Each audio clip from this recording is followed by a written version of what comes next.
Kevin's going to do a test ride on this 750 Crown.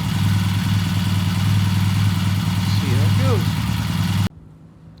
And here he comes.